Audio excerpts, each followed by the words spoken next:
They said the light at Dunlin Point died decades ago. But when Noah Callahan came home, broken, and carrying the ghost of his grandfather's secret, that light started to breathe again. He thought he'd rebuilt a lighthouse. What he really did was rebuild himself. But the storm wasn't over, because the men who tried to bury $600 million in darkness were coming back for the light.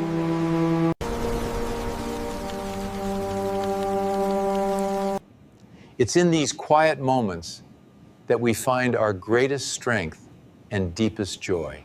The road to Dunlin Point was more memory than asphalt, cracked, narrow, winding through miles of pine that smelled of resin and rain. At the end of it, the ocean waited like an old truth, gray, endless, merciless. When Noah Callahan killed the truck's engine, silence folded in. Only the gulls screamed. The place looked like a photograph left too long in salt air. The lighthouse, tall and exhausted, its white paint peeling to bone. The keeper's house crouched beside it, windows fogged, porch half-eaten by rot, his inheritance, his curse. The lawyer's voice still echoed in his head. "Mr. Callahan, the property is yours, Dunlin Point Lighthouse and the adjoining land. There's one stipulation. You must assume responsibility for the dog residing there." He'd almost laughed at that. A dog. After 15 years of pulling men from fires and crawling through wreckage, a dog was the least of his worries. But the will was clear. And when your debts stack high enough to block out daylight, even a rotten lighthouse starts to look like a lifeline. He climbed out, boots crunching gravel, the wind biting sharp. The ocean spread below, slate blue under a bruised sky. The air smelled of salt and rust and endings. From the shadow of the porch, a shape moved. Broad shoulders, dark fur streaked with gray. A German shepherd, years past his prime, but still built like a soldier. Eyes the color of burnt amber. The leash tied to the railing hung loose, unnecessary. Noah froze. "Guess your harbor," he muttered, recalling the name from the estate papers. The dog didn't bark, didn't move, just watched him, patient, unreadable, like a sentry deciding if the man in front of him was a threat or a relief. Noah set his duffel down, the canvas wet with drizzle. The house loomed behind him, boards groaning in the wind. "You and me, huh?" he said. "Hell of a welcoming committee." Harbor tilted his head, as if considering that, then stepped aside. Permission granted. Inside, the house smelled of dust, salt, and oil. Old furniture under white sheets, a table half collapsed under the weight of years. Noah ran a finger through the dust on the mantel. The last Callahan to live here had died alone, surrounded by silence and sea. Now that silence belonged to him. He filled a glass at the tap, brown water at first, then clear enough to risk it. He drank, staring through the cracked kitchen window at the restless Atlantic. Behind him, Harbor padded in, claws ticking the floorboards. The dog didn't beg, didn't sniff, just lay down by the door, eyes half open but watching every move. Noah smirked. "Guess you're not much for small talk." The wind pushed against the windows, the whole house breathing slow and tired. The kind of silence that reminded you how easily a man could vanish without echo. Night came early. Noah sat on the edge of the cot upstairs, listening to the groan of beams and the rhythm of waves hitting rock. Sleep didn't come. It never did. 15 years in the Boston Fire Department had burned the habit out of him. Close your eyes, and the flashbacks lit up. Smoke, sirens, a collapsed roof, the scream that didn't stop.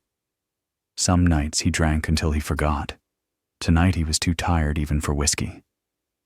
Downstairs, Harbor shifted.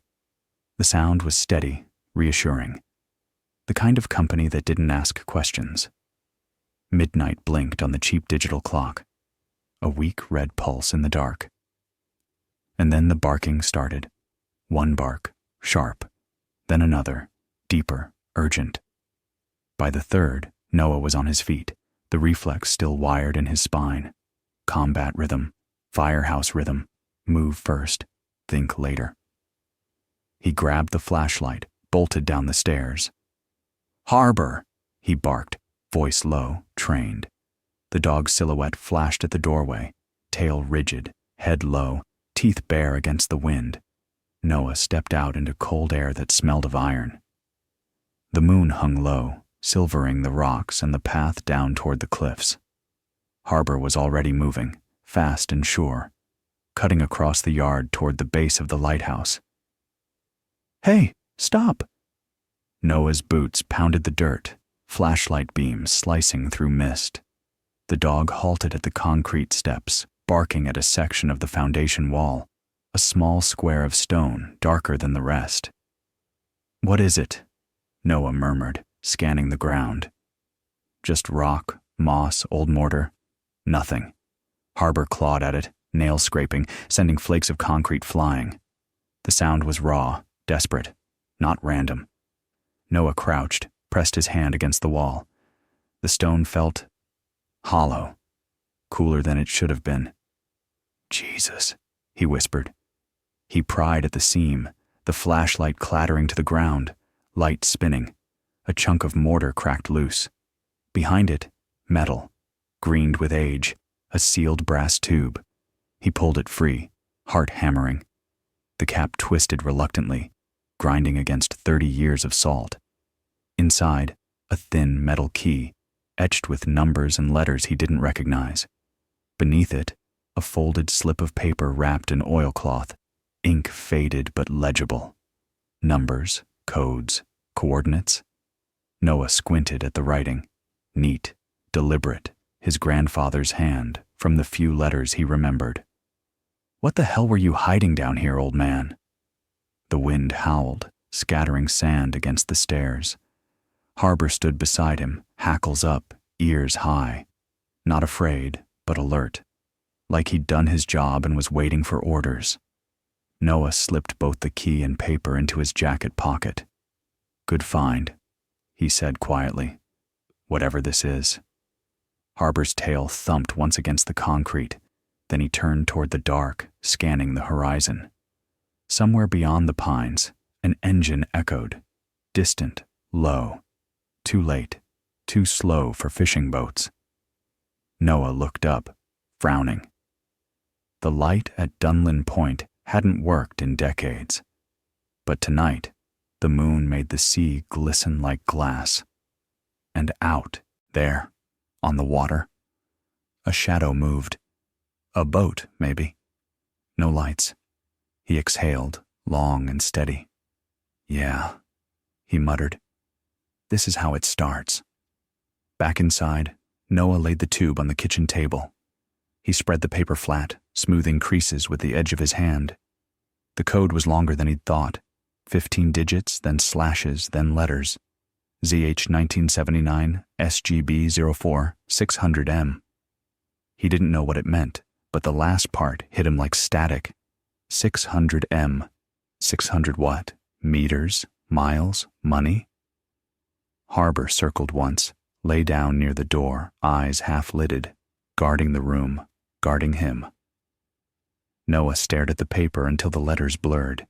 He remembered his grandfather, Grant Callahan, a man of few words, fewer smiles.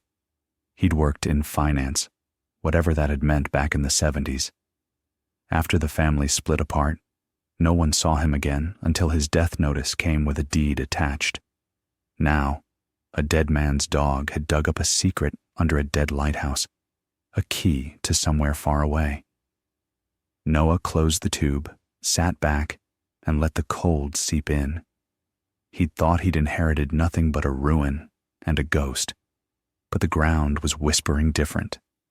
The first night at Dunlin Point ended with the waves hitting rock, the dog guarding the door, and a man staring at a code that would change everything.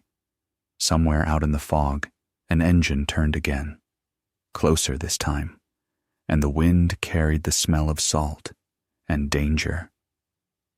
The ocean changed at night. In the day it argued. After midnight it whispered. Out past the black teeth of rock, something moved without lights, and the wind carried the engine's growl up the bluff like a rumor that refused to die. Noah Callahan stood at the kitchen window with the brass tube in his hand and the oil-wrapped slip spread flat on the scarred table. The numbers stared back. ZH 1979, SGB 04, 600M, like coordinates carved into his bones. Harbor lay between the door and the stairs, chin on paws, eyes fixed on the dark. Every few breaths the dog's ears flicked, tracking a sound Noah couldn't hear. He should have slept. He didn't. He made coffee thick enough to float a nail, then let it go cold while the night pressed its face to the glass. The engine faded. Silence crept in. It felt rehearsed. Noah killed the lamp and listened. Nothing but the tide scraping stone and the lighthouse timbers settling like old men clearing their throats. Still, the hair along his arms stayed up. 15 years as a firefighter had burned a sixth sense into him. The air gets weird before things go wrong. Stand down, he told himself, not believing it. Harbor's head lifted, slow, then snapped to the left. A single huff left his chest. Not a bark. A warning. Noah moved first, flashlight in one hand, tire iron in the other. He cracked the door and let the cold slap him awake. The yard was a wet smear of moonlight and shadow. The lighthouse hunched beside the keeper's house like a white knuckle. Down the slope, the dark flickered, then steadied, something metallic catching moon on the path, and then gone. He and Harbor moved together, the way partners do without talking. The dog took point, silent, shoulders working under his coat. They skirted the woodpile, slid along the lee of the lighthouse, and peered across the bluff toward the boat ramp that hadn't seen a real launch since the last Coast Guard repaint. Noah cut the flashlight and let his eyes adjust. The sea breathed in, breathed out. A shape rode the water beyond the rocks, low, long, indifferent. If it carried men, they were smart enough to keep still. He didn't wave, didn't call. Instead, he raised the light and strobed the cliff face twice, then once, a simple, "I see you," for whoever was watching. The boat didn't answer. A minute later, it slid back into the dark. Harbor eased against Noah's thigh, weight warm, steady. The dog didn't growl. He filed the boat away under problems that would return. "Yeah," Noah said. "Me too." They waited until the moon sank lower and the cold bit harder, then turned back toward the house. At the kitchen table, he opened the tube again, not because he'd missed anything, but because the act of doing was better than the act of thinking. The key was smaller than he remembered, thin steel, engraved with numbers too tidy to be random. The slip of paper shook under his thumb, even though his hands weren't shaking. ZH could be Zurich. SGB could be Singapore Bank. Or none of it meant what he thought. The last piece, 600 nen, ticked like a metronome in his head. He shoved it down. Hope is an accelerant. Add it to fear and the fire gets out of control. He took a picture of the code on his phone. Then another. He copied it by hand twice until muscle memory learned the rhythm. If somebody broke in and the paper vanished, he wanted the numbers living in more than one place. Harbor sighed. A long woof of air that sounded almost like, enough. Noah set the key back inside the tube and slid both into the freezer under a bag of peas older than some crimes. He rinsed the coffee mug and watched the water spiral into a drain that gurgled like it hadn't been used in years. Upstairs, the cot waited. Noah stared at it, then at the window where the sky was paling in the east. The night hadn't offered answers. It never does. It only points. Morning came thin and colorless. The sea wore a different face, workday neutral, tide lines scribbled on rock. Cutler and Lubeck were towns that minded their own business, but a man walking into the Machias library the day after he inherited a dead lighthouse was going to pull a few looks. Noah shaved with cold water, tugged on a clean flannel, and told Harbor to stay. The dog didn't argue. He padded to the doorway and parked there like living hardware. Back soon? Noah lied. The truck coughed awake and rattled through pines that still smelled of last night's rain. By the time he rolled along Main Street, the sun had pushed up enough to make the shop fronts blink. Lobster traps stacked like bright Lego along a weathered wharf. A blue bus idled near a diner where the sign promised pie in a font that believed in miracles. Machias Public Library felt the way libraries are supposed to, quiet the way chapels wish they were. Dust motes, wood polish, the soft machinery of people who love paper. A woman with a gray bun and a Red Sox hoodie looked up from a circulation desk like she already knew every cardholder's overdue balance from memory. "Can I help you?" she asked. "Maybe." Noah set both palms on the desk as if steadying himself against the next question. "I'm looking for corporate records from the 1970s. Maine, but also bigger. Audits, shell companies, anything with the name Grant Callahan." It was a lot to ask inside of a minute. She didn't flinch. "Family?" she said. "Grandfather," Noah said. She typed like a pianist. "We have state registries, microfilm, a machine that's cranky when it rains." She tipped her chin toward a back table with a vintage viewer that looked like a television built by a submarine. "And we have a coffee pot that doesn't judge." Noah smiled with his mouth and not his eyes. "I'm not looking for judgment. Just facts. Most people say that right before they find something they don't want," she said, but the line was gentle. She set a box of reels on the table and stepped away without hovering. Noah threaded a reel through the belly of the machine and cranked. Headlines slid past, gas lines, union fights, a blizzard that buried sedans up to their mirrors. He skimmed registries until his own last name snagged like a hook. Callahan, Grant, external accountant, contract, followed by a company he didn't know he was supposed to know, and a date range that never stretched beyond 18 months. Then another entry, and another. Each time the title changed: compliance review, audit liaison, forensic accounting, but the pattern didn't. Short stints, big firms, then gone. He scribbled names: Alderton Maritime, North Atlantic Pulp, Tricontinental Commodities, companies that smelled like oil and ports, and men who wore the same suit in 3 cities. He found an internal memo from 1979 with a black stamp half faded. Auxiliary Funds Review. Discrepancies noted.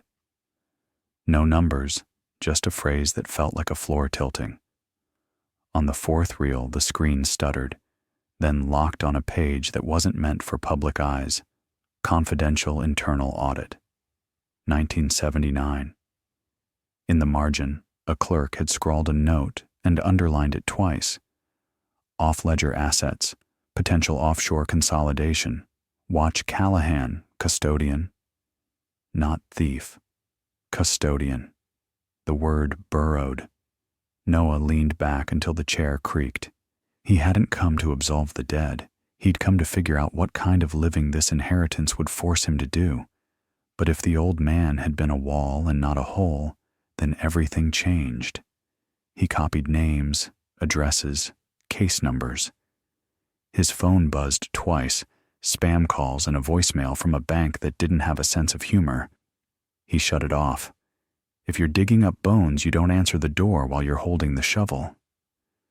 By late morning, his eyes burned. He thanked the librarian and slid a few dollars into the donation jar like a sailor slipping a coin under a church candle. Outside, the cold bit harder, and the light had the sharp edge of a day that wasn't going to compromise. He drove back through pine and salt and the faint rotten egg smell where the tide mud baked in winter sun. Harbor met him on the porch with a single bark. Not alarm, just acknowledgement. The dog checked his flanks like a bouncer counting exits, then fell in at his knee. "Miss me?" Noah asked. Har made a sound that might have been a laughing dog. Inside, Noah spread photocopies across the table beside the key and the code. Lines started pulling toward each other. ZH, 1979. A whisper of Zurich in a handwriting that could do math without blinking. He mapped the timeline, circled the word custodian, and stared at the number at the end of the code until it turned into weather. 600 Nenor. If it really meant what he feared and wanted it to mean, then this wasn't an inheritance. It was a fuse. Harbor stood, drifted toward the back door, and froze with his head cocked. Noah looked up in time to see a shadow slide across the frosted glass, a body-length flicker, then gone. He was moving before his brain finished the sentence. He yanked the door, cold punched in. The yard looked the way yards do after a light snow. Footprints honest, lies possible. There, near the wood line, a set of prints where none should be. Too long to be the postman, too heavy to be a kid cutting across. The trail didn't come from the road. It came from the cliff path. Noah followed at a crouch, Harbor glued to his flank, breath fogging the air in quick white bursts. The prints cut across the grass, paused at the side of the storage shed, then doubled back toward the lighthouse. The door to the shed hung straight. The padlock was old, useless theater. He slipped it off and eased the door open. It stank of salted wood and machine oil, nets that hadn't seen water in 20 years, a stack of apple crates from a previous life, and a bench where a man once sharpened knives dead slow. Noah played the flashlight low across the floor and stopped. A square of concrete near the back was the wrong color, the wrong polish, the wrong era. His scalp tightened by instinct. He didn't step on it. He stepped around it and tapped with the tire iron once, twice. The sound came back hollow, like knocking a coffin. "Later," he breathed, backing out. Harbor's lip twitched without a sound. They both understood schedules. You don't open the ground when you can't control who knows you opened it. Back in the house, Noah locked the door he used to leave unlocked and slid the table in front of it, not because it would stop a man, but because it would make a sound before a man got through. He pulled a notebook to him and started a list, the kind that kept firefighters alive. Secure documents, scan, copy, hide.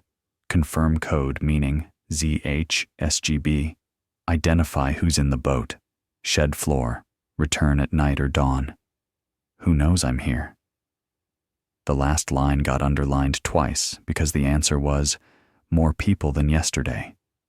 He set the brass tube in the freezer again, taped the paper copy of the code under the sink, tucked another copy under the mattress, and pushed the photocopies into a cereal box on top of the fridge where no thief in history had ever looked before the good stuff. Harbor barked once, sharp, excited, the kind of sound dogs make when a car they know pulls up. Noah's pulse kicked hard. He reached the window in time to see dust bloom along the driveway, and a black sedan climb the last hill like it belonged to the landscape. No plates in the front, just a grill that smiled without warmth. He exhaled through his nose. Not yet, he told the universe. You wait your turn. The sedan rolled to a stop and the engine died with expensive confidence. A man stepped out. Tall, gray suit, hair that didn't argue with combs. He didn't look at the sea. He looked at the house like it owed him money. Harbor planted both feet and showed all of his teeth. Noah said, "Easy," without taking his eyes off the man. "We give him a minute." The man smoothed his tie and mounted the porch, each step measured like he'd practiced walking on other people's property. He raised a hand to knock and paused when Harbor's growl filled the doorway, a low motor that said no in any language. "Mr. Callahan," the man called through the screen with a smile you could cut your hand on. "My name is Sterling Vale. I represent North Atlantic Holdings. I believe we can help each other." Noah looked down at Harbor. The dog didn't break eye contact with the suit. The growl stayed in gear, steady as a generator. "You're early," Noah said, voice flat. "We're closed." Vale's smile got brighter, which meant colder. "Time is money, Mr. Callahan. And you, I think, are short on both." Noah considered the shed floor and the boat with no lights and the key in his freezer. He considered the way Harbor had barked at midnight like a man pulling a fire alarm. "Another time," Noah said. "You picked the wrong day to sell me the ocean." Vale's jaw flexed a millimeter. "We'll be in touch." He left a card on the rail, a heavy rectangle with letters that liked themselves too much, then turned and walked back to the car without once glancing at the view he claimed to want to buy. The sedan slid away, quiet and bland, the way vipers slide under leaves. Noah let the silence sit until it got honest again. Then he scratched Harbor behind one ear and murmured, "Good dog." The dog leaned his weight into Noah's leg, steadying him the way he had at 3 a.m. on stairwells full of smoke.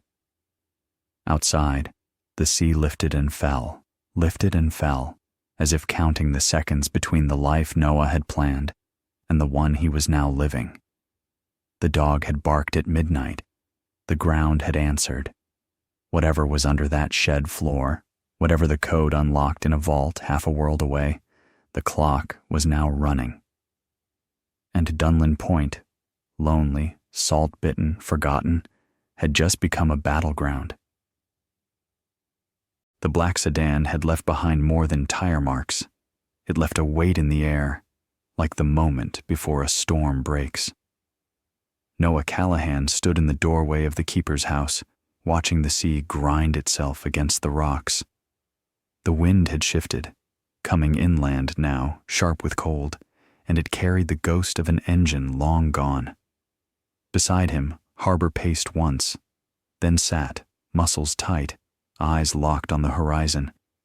Neither man nor dog trusted quiet anymore. The next morning, sunlight filtered through salt-streaked windows and carved stripes across the table. The business card Sterling Vale had left sat in the middle of it, black ink on bone-white paper. No logo, just Sterling Vale, North Atlantic Holdings. Private number, redacted. Noah turned it over twice. No address, no tagline, just the name, like it was supposed to be enough. He poured coffee that tasted like ash and debt and tried not to think about the patch of wrong-colored concrete in the storage shed. But his mind looped back, same as always. The shed, the brass tube, the boat with no lights. The man who'd shown up 24 hours too early, with a smile that didn't blink. He wasn't here to buy land. He was here to erase something. And that something was buried under Noah's feet. By noon, the weather turned. Main storms didn't announce themselves. They just arrived. Gray sky, horizontal rain, wind clawing at the eaves. The sea became a voice shouting through the walls. Noah used the noise as cover. He pried open the storage shed again, Harbor pressed close enough to brush his thigh. The smell of wet wood and diesel was stronger now. The flashlight beam jittered across the concrete, landing on that darker square. Still there, still wrong. He tapped the edge with a chisel. The sound came back hollow. 2 inches in, the concrete changed texture, crumbled instead of cracked. His pulse climbed. He worked faster, the storm covering the sound. When the last piece gave way, The flashlight caught a metal hinge. Noah pried. The slab lifted half an inch, heavy, but movable. Beneath it, darkness, and inside that darkness, a box, iron, rusted at the corners, but intact. Harbor's growl rolled low, like thunder under breath. "Yeah," Noah whispered. "I feel it too." He lifted the box out and set it on the workbench. The clasp had corroded shut. One swing of the hammer broke it loose. Inside lay papers wrapped in waxed cloth, edges yellowed and stiff.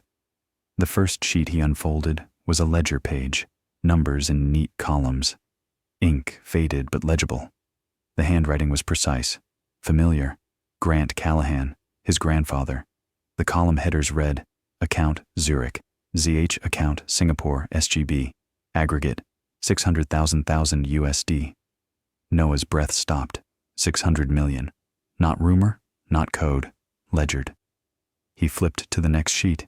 Transfer paths, company names, a network of accounts. At the bottom, a typed note. Assets frozen indefinitely. Beneficiary, Noah Callahan. He blinked. The ink swam. The world tilted.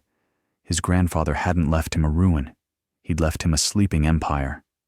Lightning split the sky outside. The house lights flickered once and died. Rain hammered the roof like machine gun fire. Harbor barked. Short, sharp, one note of warning. Through the storm's noise came another sound. Tires on gravel. Noah froze. He killed the flashlight, let his eyes adjust. Headlights flickered through the rain at the end of the drive, then cut off. Someone had parked, engine still running, low and steady. Inside, Noah whispered. Harbor hesitated a beat, then obeyed. They slipped back into the house, wet footprints fading into the dark hallway.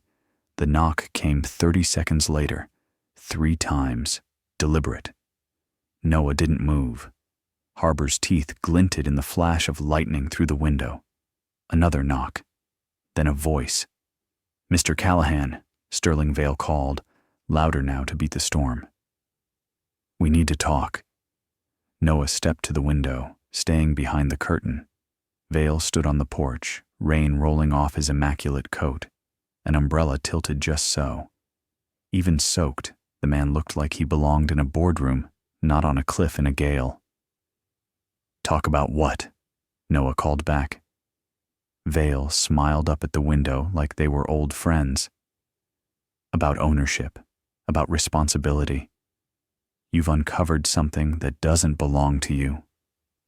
Noah's jaw clenched. "Funny, my name's on the will." "Your grandfather's affairs," Vale said evenly, "were complicated. That money, if you found proof of it, wasn't his to pass on. You're holding property tied to federal and corporate investigations. I'm here to prevent a very public mistake." The storm cracked overhead, drowning the last word. Noah waited for the echo to die. "You came all the way out here to warn me? In person?" Vale's smile thinned. "Let's just say, our interest in this property is more than financial." "Who's our?" Noah asked. The man's eyes glinted. "That doesn't matter. What matters is this. Sign it over, and you walk away with enough cash to clear every debt you've ever had. You'll be free." Noah opened the door halfway, letting the wind shove between them. "I already was." Harbor stepped forward, head level with Noah's thigh, growl vibrating through the floorboards. Vale's gaze flicked to the dog and stayed there a second too long.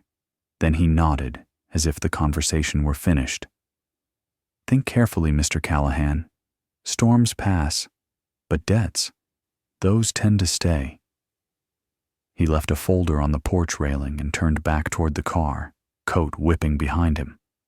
The sedan's lights flared, then vanished into the gray, leaving the thunder to fill the space where his voice had been.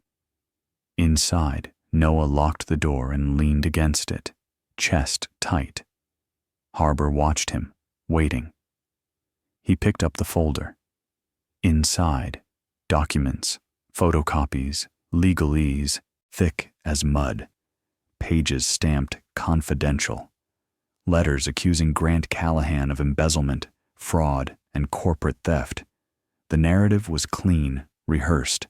A man steals $600 million, hides it offshore, dies before facing justice.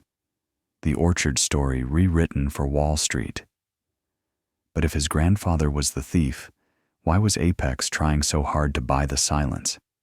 Why not seize the property outright? Because they couldn't. Because somewhere in those accounts, his grandfather had written a lock, one that only blood could open. And now they knew which blood that was. Noah stared at the window until lightning burned its afterimage behind his eyelids. Then he turned to Harbor, who sat perfectly still, gaze unblinking. "Well," Noah muttered, "looks like we just made the list." The dog's tail thumped once. Agreement. That night, he sat at the table with the ledger spread out like a map of ghosts. Every line led somewhere: Zurich, Singapore, New York. Each code matched a company name Vale's paperwork had mentioned. But the patterns weren't theft. They were containment. Every transaction ended in zero. Every withdrawal matched a deposit, locked in place. Grant Callahan hadn't stolen the money. He'd buried it. Outside, the storm began to fade, but not before one last gust slammed against the door. The frame shuddered. Harbor stood, hackles rising. Noah grabbed the flashlight and swept the beam across the window. For a split second, he saw it. A reflection. Wrong somehow.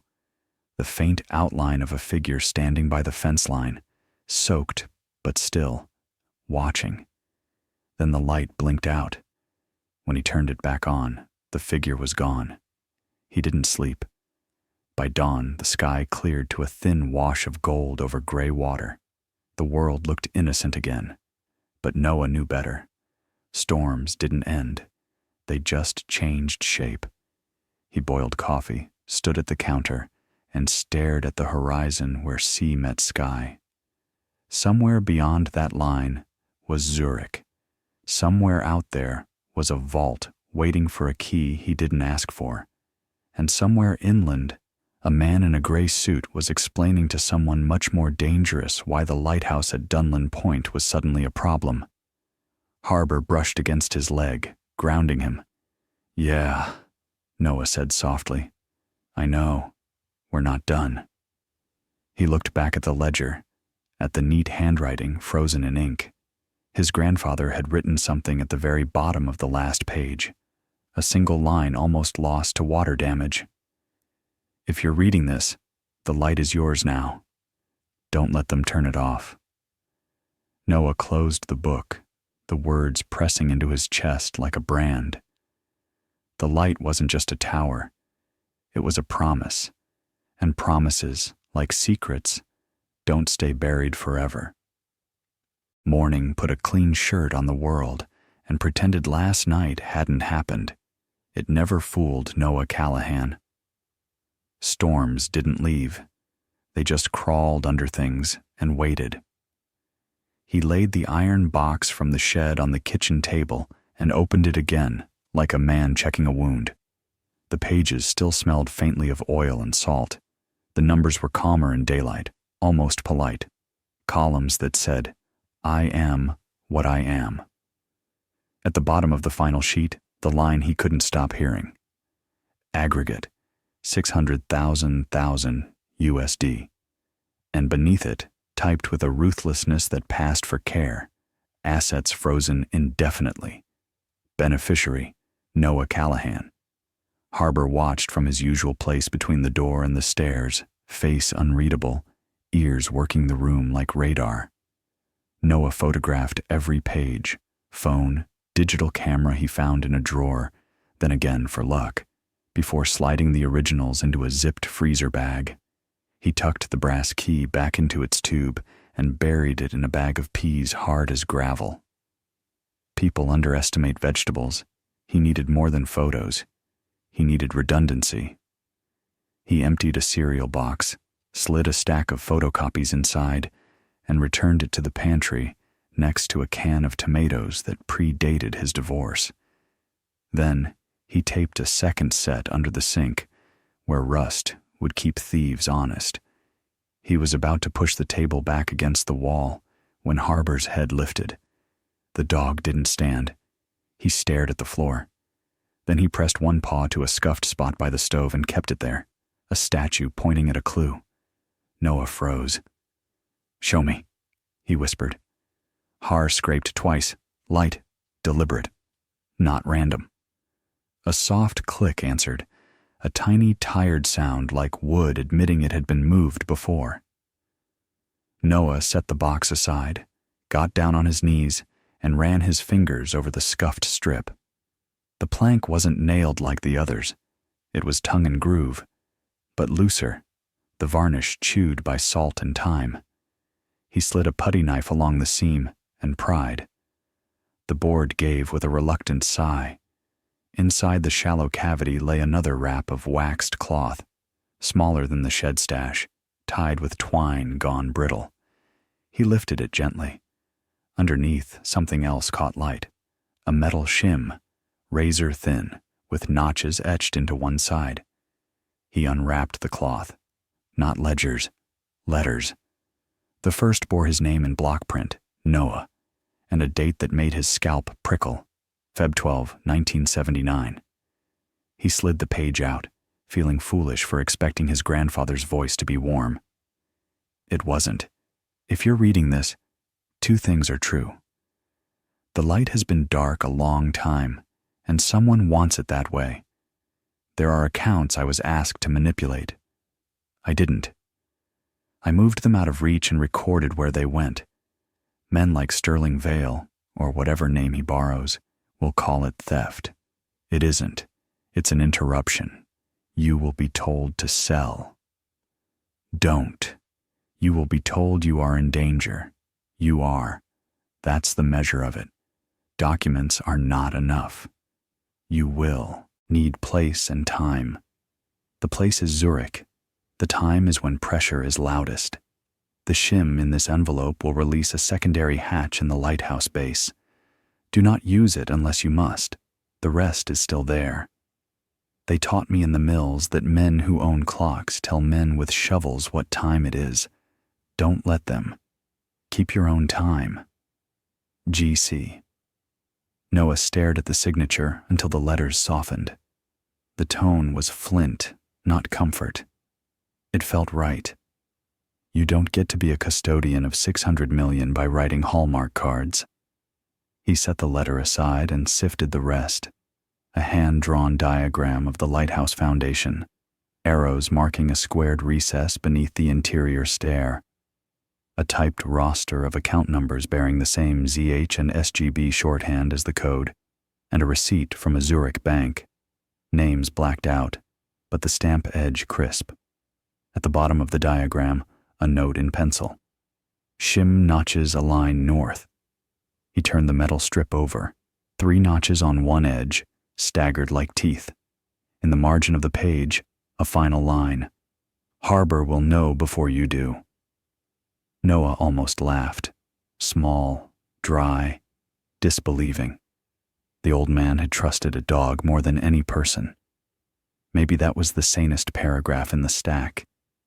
He reseated the floorboard and slid the stove back to hide the scar. Harbor stayed fixed on the spot as if to memorize it. Then his ears flicked and his gaze tipped toward the window. Not alarm. A report. Wind shifted. Someone on the road. A pickup rumbled past the drive and kept going. Mailboxes rattled in its wake. Noah exhaled slow, tension bleeding back into muscle.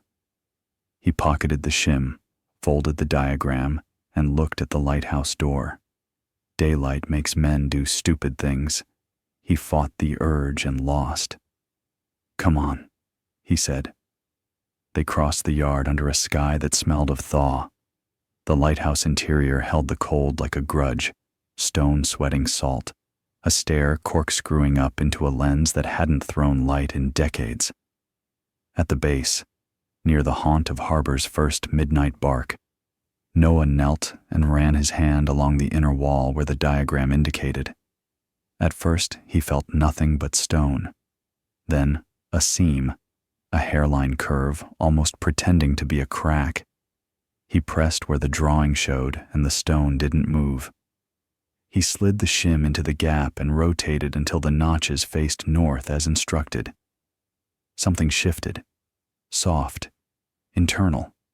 A catch released. A square of masonry the size of a pizza box rocked inward a fraction on hidden hinges. Air breathed out of the space behind it.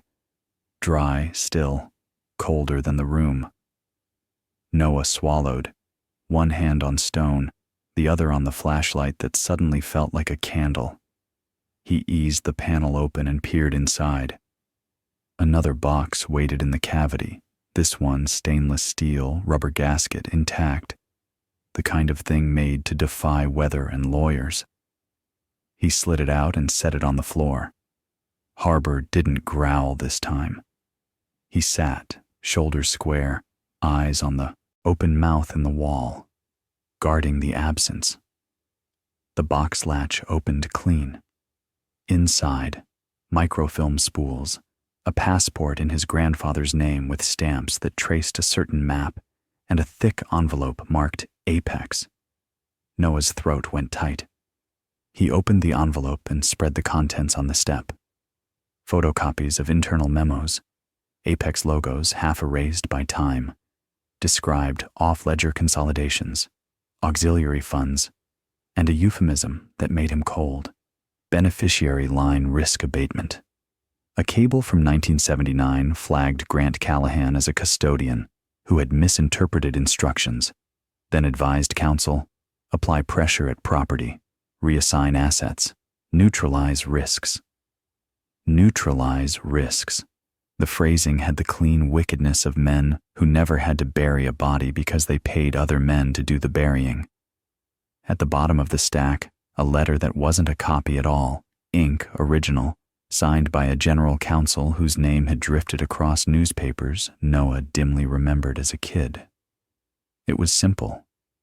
If the custodian has designated a beneficiary, the most efficient course is to terminate the line and deem assets abandoned. Lightning didn't strike, the sea didn't rear up, but something inside Noah tilted. He packed the documents back with hands he made keep steady.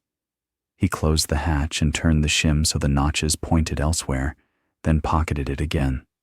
Whoever had written those memos believed locks existed to slow other people. He'd be a different problem. Back in the kitchen, he laid the new cache beside the first. The table looked like a war desk now. Maps and names and arrows no one but him had any right to read. He switched on the kettle and watched steam curl like a ghost learning to stand.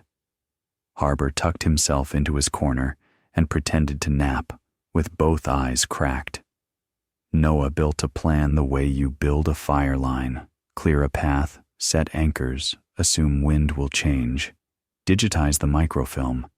He'd need the library's cranky machine and the librarian who didn't flinch. Off-site copies.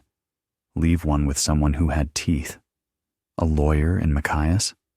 Or better, an old union rep in Boston who owed him a favor and hated men in gray suits.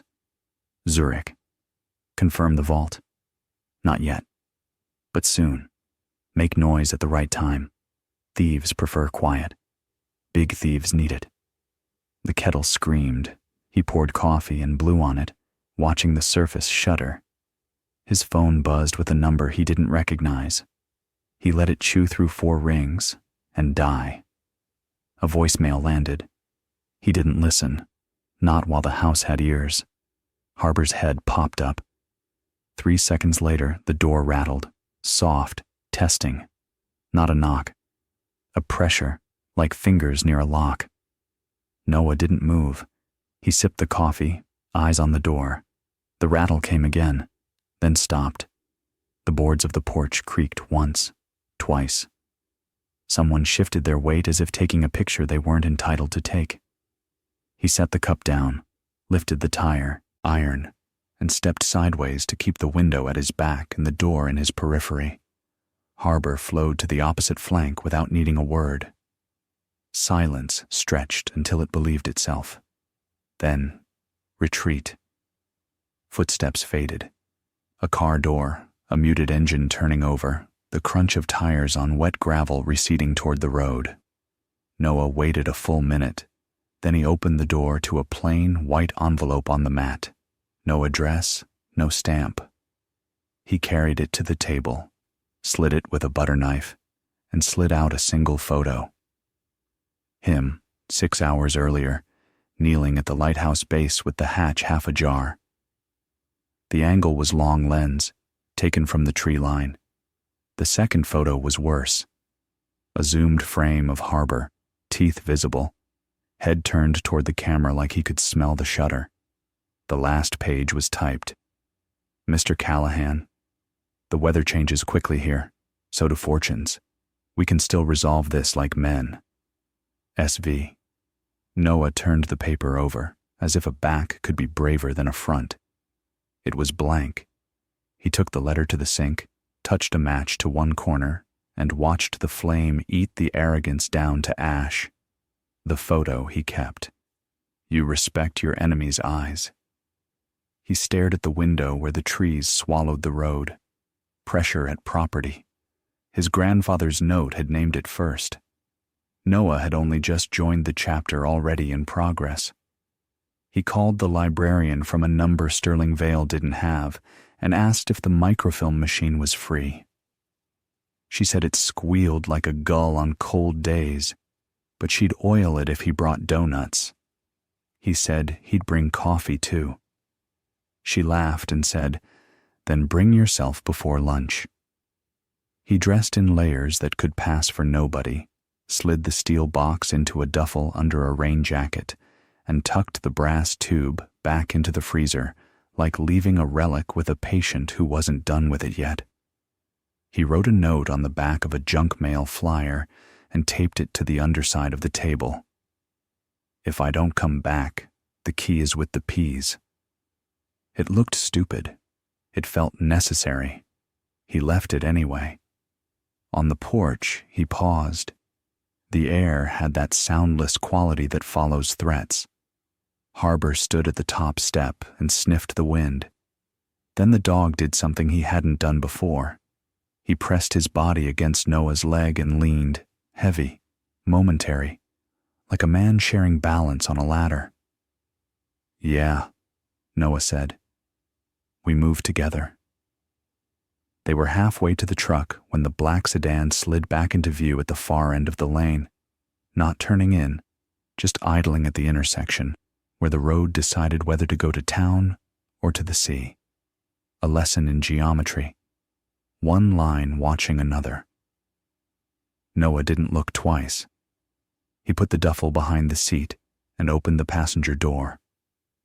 Harbor hopped up, planted his paws on the windowsill, and watched the sedan the way old sailors watch a squall decide what kind of day it wants to be. The engine caught. The driveway turned to road. The lighthouse shrank in the rear view and still felt too big.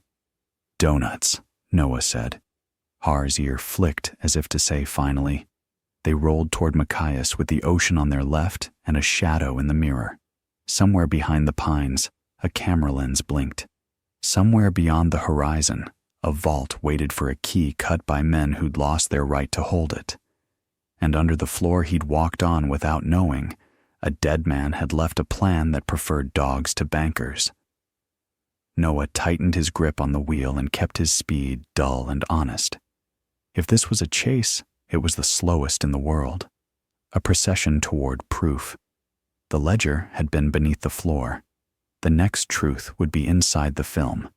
And after that, in a room with flags and seals where suits learned how little light they could stand.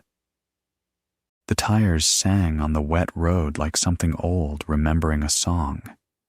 Noah Callahan drove with one hand on the wheel and the other drumming the rhythm of nerves that didn't go away after war, fire, or debt. Beside him, Harbor rode shotgun, head high, eyes locked on the rearview mirror. Every few miles, the dog's ears would flick, not to a sound, but to a feeling. The black sedan never stayed far behind.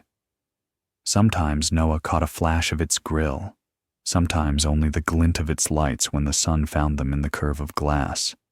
He didn't speed up. You don't outrun men like that. You outlast them. Machias Public Library. Again, the librarian, Mrs. Hanover, looked up as the doorbell chimed. "You again," she said, half smile, half warning. Noah dropped the box on the counter. "Told you I'd bring donuts." She eyed the duffel. "That one looks heavier than pastry." He met her look, quiet but solid. "Can I use the microfilm machine again? Need to copy a few things." She nodded toward the back. Same machine. Still hates humidity. The room hummed like an old fridge. Noah loaded a microfilm reel from his grandfather's box, turned the crank, and watched ghosts appear one line at a time. The pages weren't local ledgers. They were corporate correspondences, and everyone stamped with the same header, Apex Consortium. He read them slowly, aloud under his breath. Funds reallocated to ZH accounts. Custodian interference confirmed. Recommend retrieval by termination of asset line. Termination of asset line. His chest went cold. That wasn't language about money. That was language about people. He took photos of every screen, angle after angle, his hands steady, but his pulse hammering in his ears. Harbor lay in the doorway like a sentry, tail motionless, eyes flicking from the hall to the window. When the last reel finished, Noah leaned back, rubbing his eyes. "Jesus, Grandpa, what did you get into?" Mrs. Hanover appeared behind him, holding a mug of coffee. "You look like someone who's reading something the government forgot to redact." "Something like that," Noah said. He took the mug, the warmth grounding him. "Can you print these?" She studied the frames. "That's Cold War finance, isn't it? Every librarian in Maine's seen something weird, but this smells like black budget stuff." He didn't answer. She didn't push. 5 minutes later, she handed him a manila folder thick with grainy pages. "These your ghosts?" "They're everyone's ghosts," he said. "I'm just the guy with the key." The visitor. By the time he reached the truck, a new vehicle was parked beside it. A silver SUV that didn't belong to this parking lot or this town. A woman leaned against it, dressed city clean. Wind tugged her coat, revealing a badge clipped to her belt. Department of Justice. "Noah Callahan?" she said as he approached. "Who's asking?" "Special Agent Eleanor Briggs, Financial Crimes Division." "Sounds thrilling," he said. "Your name came up in a federal inquiry," she replied. "Offshore accounts, dormant since the late 70s. You might know something about them." He smiled without humor. "Guess everyone wants to talk about my inheritance." Her expression didn't change. "Inheritance isn't the word we're using." Harbor slid between them like a living wall, tail stiff. Briggs raised an eyebrow. "He always like that?" "Only when he's right," Noah said. "Mr. Callahan," she continued, voice flat. "I'm not here to arrest you, but I need to see what's in that box you're carrying."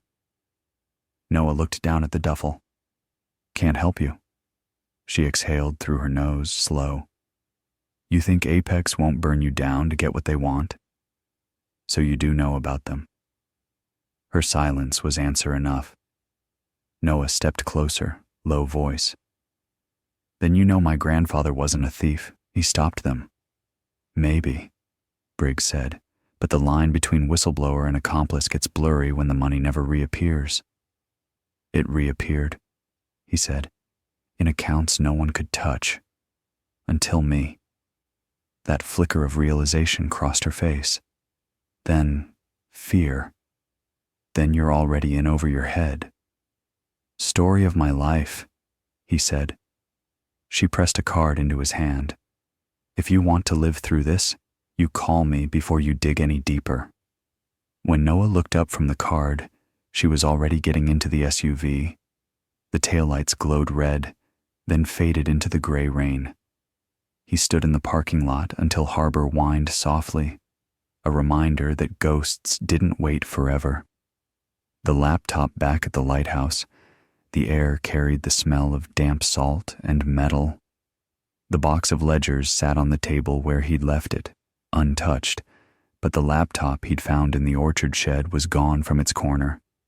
Noah's blood iced. Then he saw it, moved, not missing, sitting open on the table, screen glowing faintly blue. The cursor blinked in the center of an empty text document. He stepped closer. Harbor followed, teeth showing in a silent snarl. The text began to appear on the screen, one line at a time, as if typed remotely. You should have sold, Noah. He lunged for the keyboard, yanked the power cable free. The glow died instantly. The silence afterward was so deep he could hear the tick of the cooling metal. Remote access, he muttered. They're inside already. He turned to Harbor. Looks like they upgraded from tailing to hacking. The dog didn't respond, just stared at the dark screen as if it might move again. The night visitor. That night, wind lashed the tower. Noah dozed in the chair by the table, shotgun across his knees, Harbor asleep but twitching. The first sound wasn't loud. It was a click, like metal against metal. Then the slow creak of the front door giving under pressure. Noah was on his feet before full consciousness hit. Harbor exploded into motion, barking once, twice, a sound like an alarm and a threat combined. A figure crossed the threshold, dark, rain-slick, fast. The beam of Noah's flashlight caught a mask, then a gun, glinting under the light. Back out, Noah barked. The man hesitated. Then Harbor hit him like a freight train, 90 pounds of muscle and intent. The gun went off, the shot splintering wood but finding nothing else. The intruder went down hard. Noah kicked the weapon away and pressed the barrel of the shotgun to the man's chest. Who sent you? He growled. The man's eyes were glassy, unfocused. He tried to speak, but blood bubbled instead. Harbor stood over him, chest heaving, coat matted with rain. Noah ripped the mask away. The face underneath was young, too young, not a professional, not Apex's elite, a contractor, disposable. The man's last breath came out as a whisper. Vale says, it's not yours. Then he was gone. Noah sat back hard against the wall, the adrenaline shaking through his hands. Harbor nudged the man's shoulder, then looked up, confused. This wasn't how dogs like to win. Easy, Noah said, voice hoarse. You did good. He dragged the body to the shed. The storm would wash the trail. Tomorrow, he'd call Briggs. Maybe, if she was still alive to answer. The message. At dawn, the sea went calm again, unnaturally so. The air tasted like the pause between pages. Noah walked down to the cliff edge, Harbor at his side. The waves rolled slow, deliberate, as if waiting for something to fall in. He pulled the Apex envelope from his pocket and read the last memo again. Primary custodian compromised, secondary line confirmed. Directive, retrieve assets by any means necessary. If failed, initiate project closure. He folded it once, shoved it back in his jacket, and stared at the horizon where the fog began. If Apex called this a project, then he was the closure they were planning. He looked down at Harbor, who met his gaze without flinching. They think this is about money. Har's tail flicked once. It's not, Noah said. It's about proof. The decision. By afternoon, Noah had packed. The duffel now held the ledgers, film reels, letters, and brass key. He boarded up the lighthouse windows, checked the locks twice, and left a note tacked to the inside wall. If found, tell the truth. That's all that matters. NC. He and Harbor climbed into the truck and headed north, toward Bangor, then Boston, then maybe Zurich if they lived that long. The lighthouse disappeared behind a curtain of fog, its silhouette shrinking until it looked like a tombstone. Noah gripped the wheel tighter. We're going hunting, Har. The dog leaned closer, pressing against his arm. Somewhere ahead, men in suits were talking in boardrooms about an old lighthouse keeper's grandson. Somewhere behind, the Atlantic whispered secrets into the rocks, and between them, one man and one dog carried the truth Apex had tried to bury. They left Dunlin Point under a sky the color of old pewter, the lighthouse dwindling in the side mirror until it was only a white slash against trees and rock. Noah Callahan kept the truck steady, eyes on the road and the duffel on the floorboard. Ledgers, microfilm, letters, the brass key rattling in their own gravity. Harbor rode upright, nose twitching at every change in wind, ears triangulating threats he hadn't met yet. Some miles are longer than others. The ones between Bangor and Boston felt like a fuse being burned in slow motion.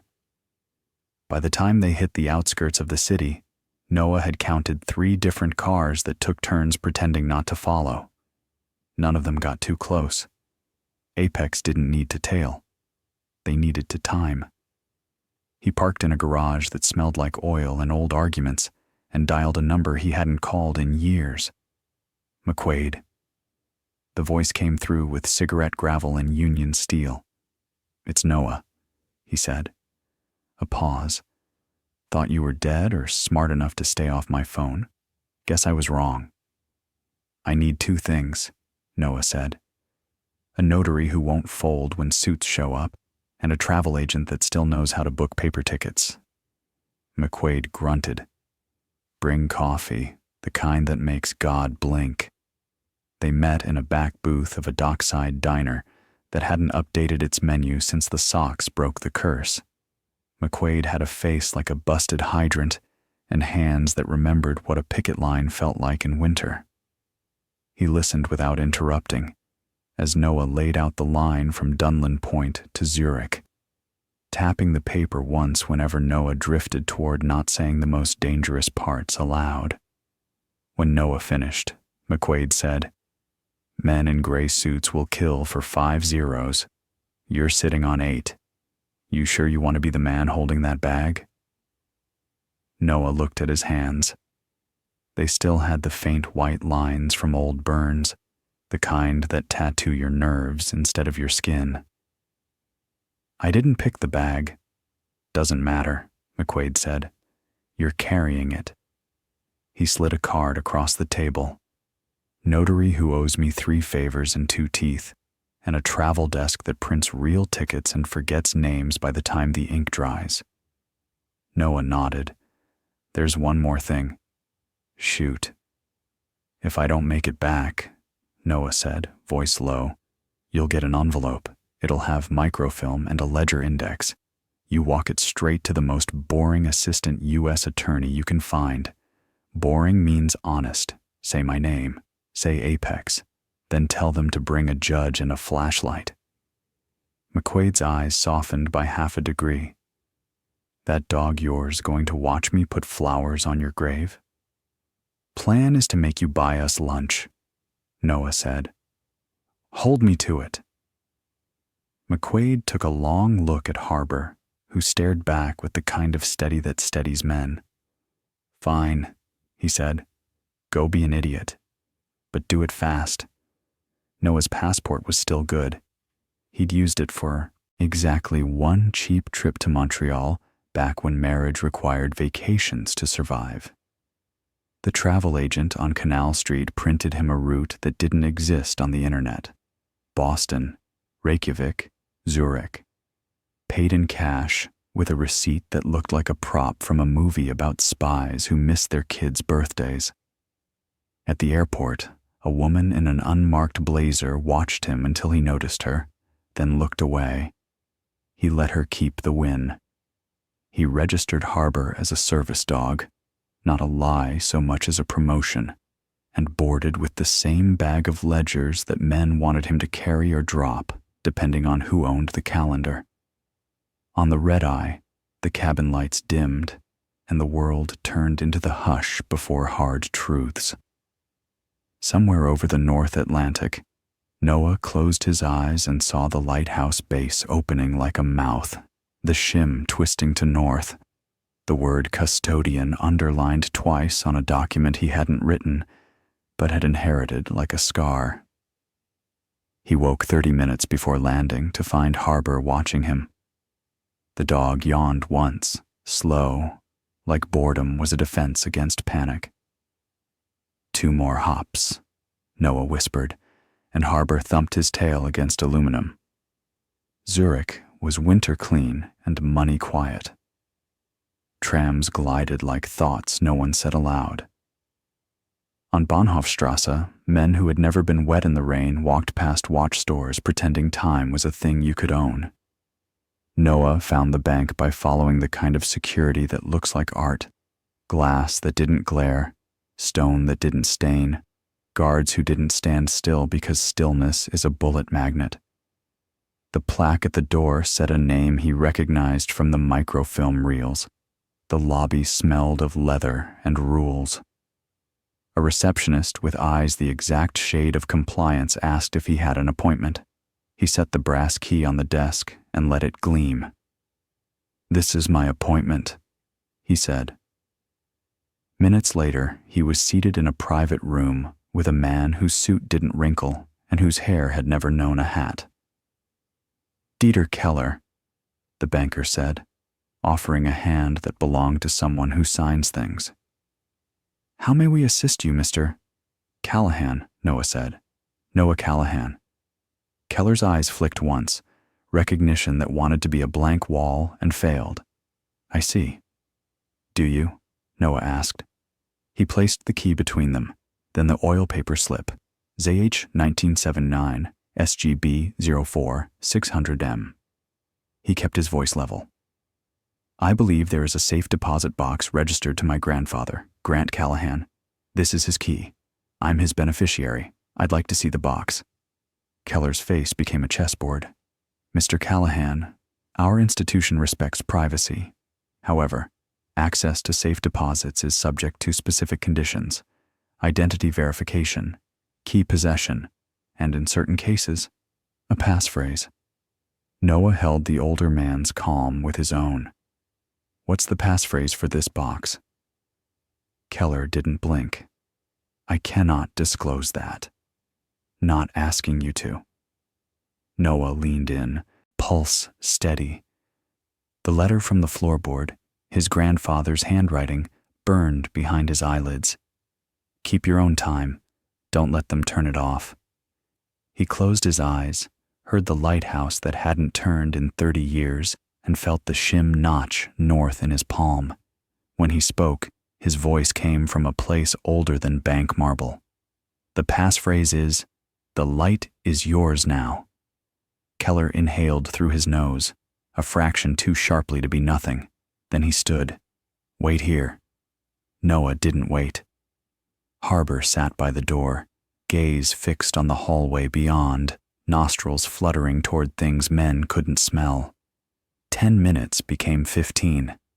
Noah pictured the black sedan that had watched Dunlin Point from the dirt road and wondered what it looked like in Swiss paint. Keller returned with the second man whose suit cost more than the pickup Noah hadn't finished paying off. This one didn't offer a hand. "Mr. Callahan," he said, "I am Senior Counsel Harmon. For everyone's protection, can you confirm the second half of the passphrase?" Second half? Noah's brain skipped, then landed. His grandfather's letter. "Documents are not enough. You will need place and time." Zurich was the place. The time, the rotation. Lighthouse codes blink in sequences. 1, 2, 3, measured on tide and fog. Grant Callahan had never trusted one switch when two would do. Noah exhaled.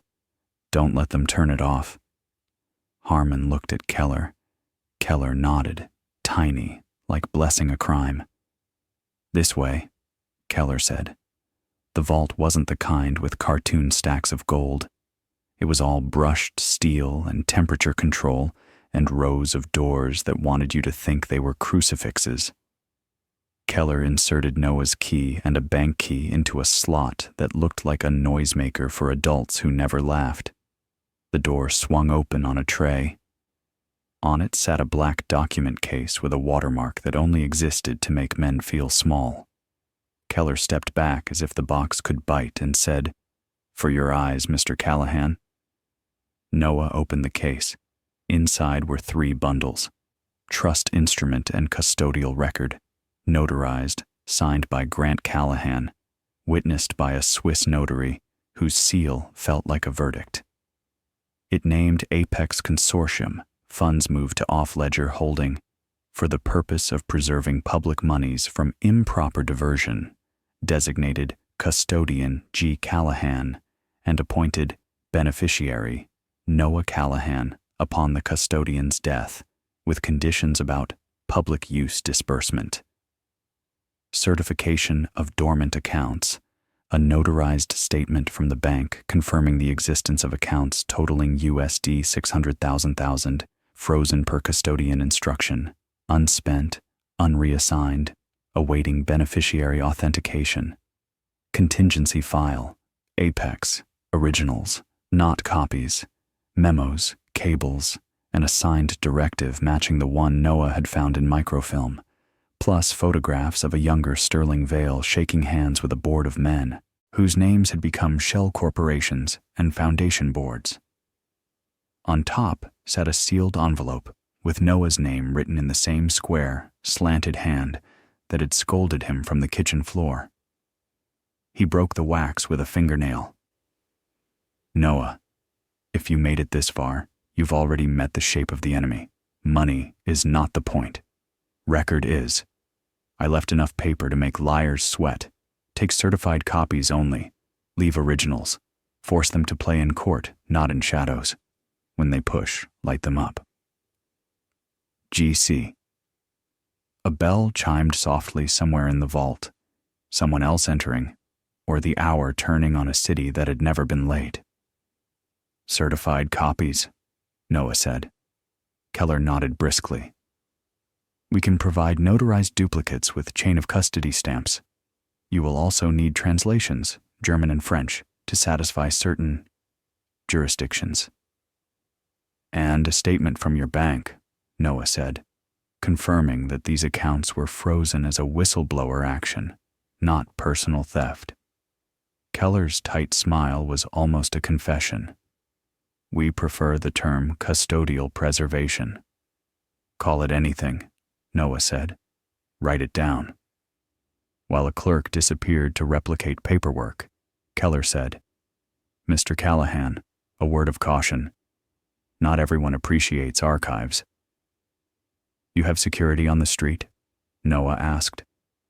Keller didn't look offended by the question. "If you leave by the front, the people you do not want to meet will see you. There is a service corridor to the tram level. Use it. And..." He hesitated. "Consider not going directly to the airport." As if on cue, Harbor rose without a sound and faced the door. A scent passed under it. Human, expensive, familiar. Noah didn't need to see the face to know the shape of Sterling Vale's smile. "Service corridor," Noah said. They moved like men carry fire. Steady, silent, eyes ahead. The corridor fed them into a tiled hall where trams whispered on tracks. Noah kept the document case close, the certified copies tucked under his jacket where heat made paper feel alive. Harbor scanned every passerby like each was a possibility he'd enjoy denying. They took a tram 3 stops to Paradeplatz, where money meets itself without having to shake hands. When they stepped off, Vale was already there, as if the city moved around him to save him steps. "Noah," he said pleasantly, flanked by two men who wore suits like uniforms and expressions like assignments. "Zurich suits you. How's the sightseeing?" Harbor stiffened. Noah kept walking. Vale matched pace, voice smooth. "Your grandfather mistook custody for ownership. Courts won't share his confusion." "They will," Noah said, "when they see your signature on a termination memo." That cost Vale a blink. "Paper cuts," he said lightly. "They sting. Then they heal." "Some leave scars," Noah said. They reached the curb. A taxi slid in without being hailed, as if the air liked him better. Noah opened the back door. Vale leaned in, lower voice, the threat wrapped in charm like a blade in linen.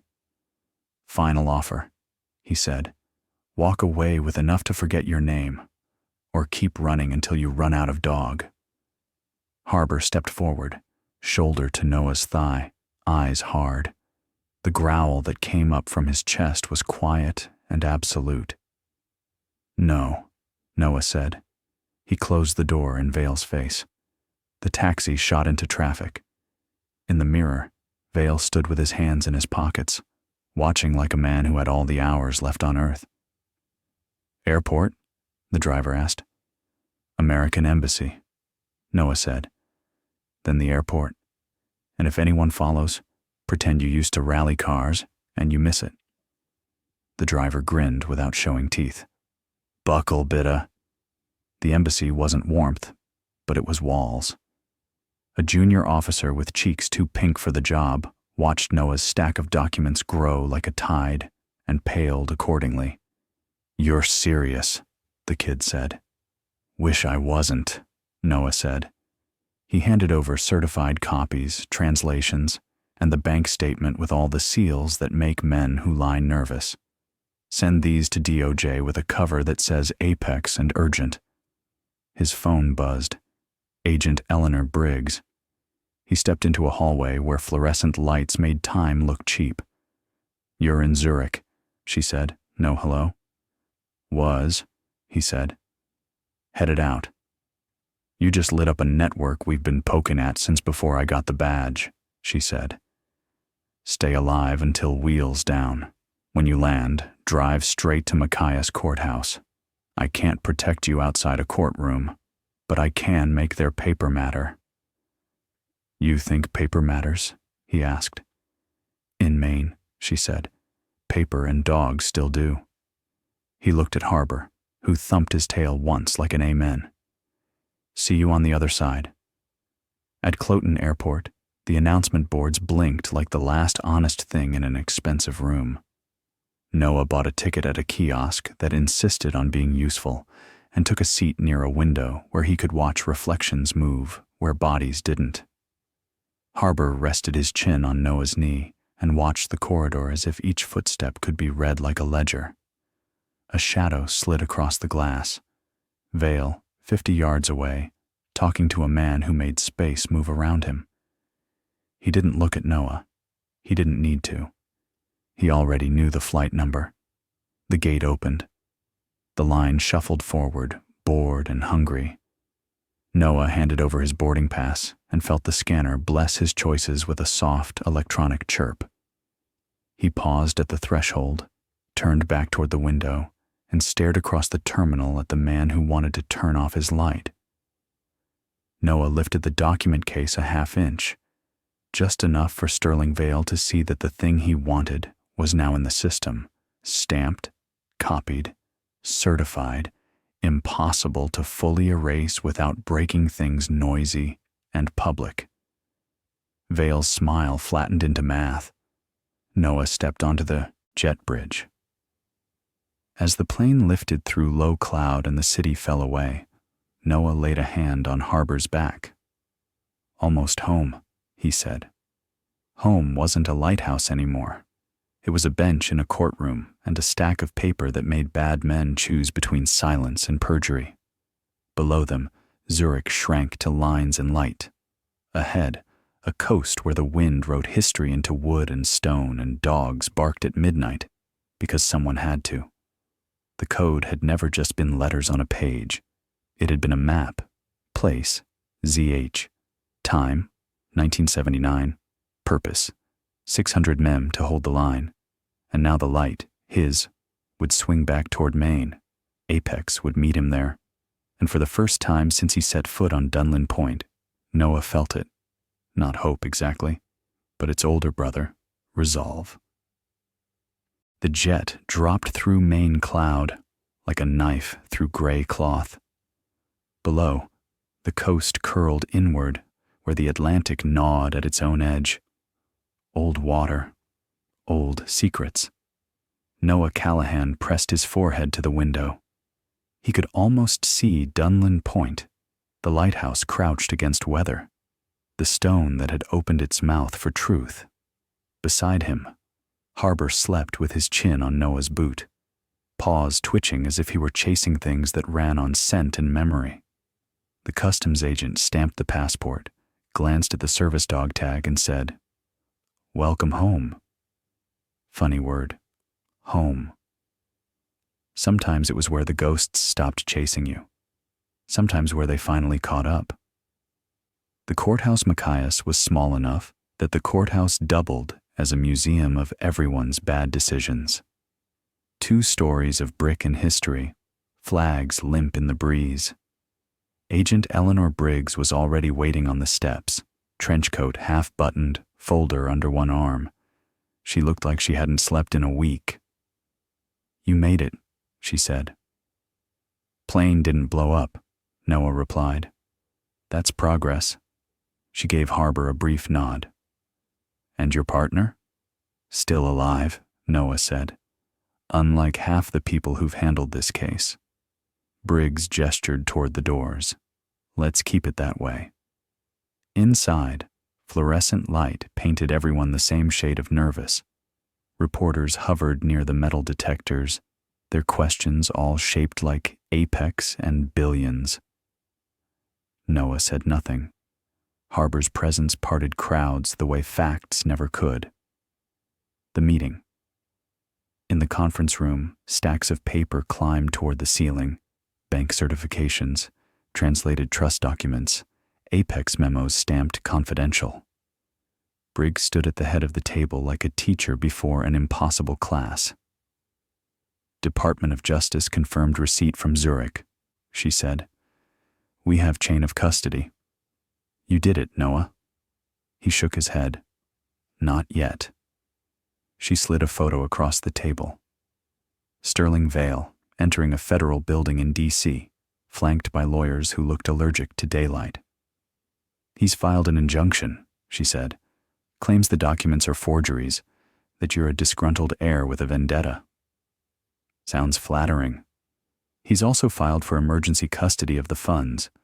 Says you're mentally unfit to control them." Noah barked a dry laugh. "Man steals 600 million, then calls me crazy for finding it." Briggs's tone softened. "We can fight it. Judge Alden is hearing preliminary arguments tomorrow. I need you on that stand. Calm, factual, no firehouse stories." "Facts I've got," he said. "Calm's negotiable." The night before, he couldn't sleep. The courthouse clock tolled midnight and the motel walls hummed with rain. Harbor paced, restless. Every thunderclap sounded like the start of something. Noah sat at the small desk, reading his grandfather's last letter again. "Take certified, copies only. Leave originals. Force them to play in court, not in shadows." He traced the handwriting with his thumb. Somewhere out there, Vale was drafting lies in rooms with better coffee. Tomorrow would decide whether light still mattered. At 2 a.m., a car rolled into the motel lot, lights off. Harbor growled. Noah went to the window. A silhouette stepped out, rain sheeting over a black coat. Vale didn't need headlights. He just needed timing. Noah opened the door before the knock came. "Thought you preferred Zurich," Noah said. Vale smiled. "Thought you preferred obscurity. Yet here we are, both of us choosing fame." "You lost," Noah said. Vale's smile stayed. You think justice travels faster than money? Sometimes it only needs a better story. Vale's eyes cooled.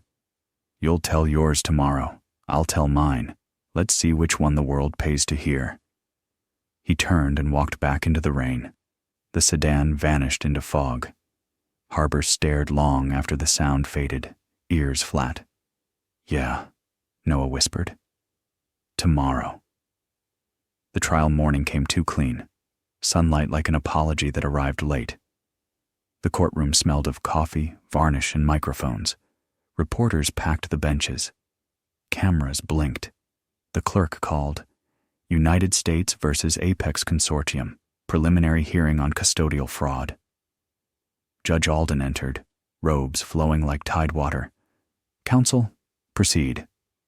Briggs opened with calm precision. Your Honor, the evidence shows Apex created off-ledger accounts during 1979 appropriations. Custodian Grant Callahan froze $600 million to prevent misuse. Upon his death, his grandson, the defendant, inherited the custodianship and revealed the fraud.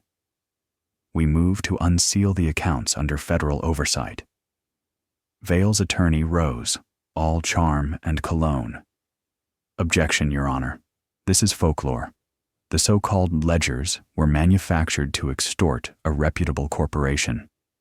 Show us proof, Judge Alden said. He smiled. With pleasure. He projected a slide, grainy photo of Noah's lighthouse, time-stamped the night before the first discovery. This man, the lawyer said, tampered with structures on government property, fabricated documents, and assaulted an Apex security contractor who approached peacefully. Noah's jaw tightened. Harbor shifted under the table, a low rumble building in his chest. Briggs rose again. The contractor was armed, the assault self-defense, and as for fabrication, she lifted the notarized Swiss certifications. These bear seals recognized under international treaty. The judge examined them through his glasses. Counselor Vale? Vale stood himself, voice silk over glass. Your Honor, $600 million vanish in 1979 and reappear now in the hands of a man with debts and a hero complex. Even your patience has limits. Do you deny the existence of these accounts? Briggs asked. Vale's smile never faltered. I deny their innocence. The room stirred. The judge's gavel cracked once. Enough. Mr. Callahan, the court recognizes you as beneficiary. Do you wish to testify? Noah rose. Harbor followed him to the stand, lying at his feet like an oath. He adjusted the microphone. Mr. Callahan, the judge said, tell us what your grandfather did. Noah took a breath. He didn't steal money. He stopped it from being stolen. Apex moved public funds through shell companies, tried to bury the trail. My grandfather froze the accounts, sealed the ledgers, and left instructions to keep them out of dirty hands. That's why I'm here. Why not stay quiet and enjoy the inheritance? Vale's lawyer asked. Because it isn't mine, Noah said. It's ours. It belongs to the people it was taken from. A murmur rolled through the gallery. And what? The judge asked. Do you propose be done with these funds? Noah looked at the rows of faces, then down at Harbor.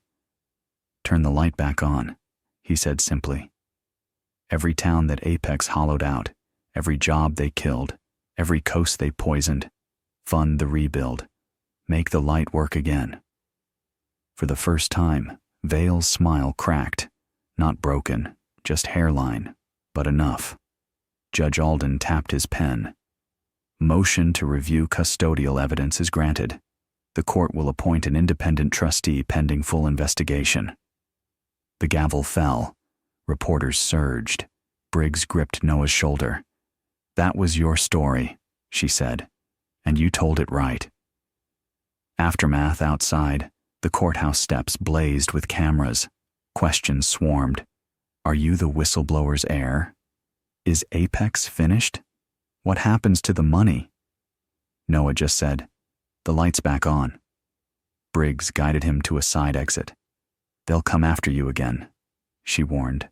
"Vale doesn't lose twice." "He already did," Noah said. "He had to stand in daylight." She smiled faintly. "Don't disappear yet. There's more to clean up." He nodded, climbing into the truck. Harbor jumped in after him. The radio crackled with news already rewriting itself. Somewhere behind them, the courthouse bell rang noon, and somewhere ahead, the lighthouse waited, not as a ruin, but as a signal. For a while after court, days in Machias moved like careful machinery. Paperwork had to learn new routes. Money that had slept for 46 years had to wake without breaking its back. Judge Alden appointed an independent trustee with a face like winter bark and a habit of answering questions with statutes. The Department of Justice drafted long words that meant simple things: oversight, restitution, public use. And out at Dunlin Point, a dead lighthouse began to remember how to live. The first sound wasn't the sea. It was impact hammers, the thunk and whine of pilings being set along the bluff. Trucks hunched at the shoulder, diesel coughing white in the cold. Men in harnesses inched along the tower with scrapers and buckets, shedding 30 years of salt like a bad story you stop telling. Noah Callahan signed forms until his wrist ached, then put the pen down and lifted boards until his shoulder complained. He didn't do speeches. He did carry. Harbor followed him from crew to crew, nose tucked to wind, tail low but steady, learning each worker's smell the way a quartermaster learns inventory. The dog tolerated pats like a king indulging petitioners and accepted bacon bits like a bribe he'd already forgiven. The trustee, Ms. Lenore Pike, came out every third day in boots clean enough to offend mud. She walked the project with a surveyor's calm, checked ledgers on a tablet, then said the sentence that made everything possible. Proceed. Proceed meant the Dunlin Light Foundation was more than an idea and less than a miracle. It would be a training and recovery center for first responders in coastal communities. Part clinic, part classroom, part mess hall for people who forgot how to eat slow.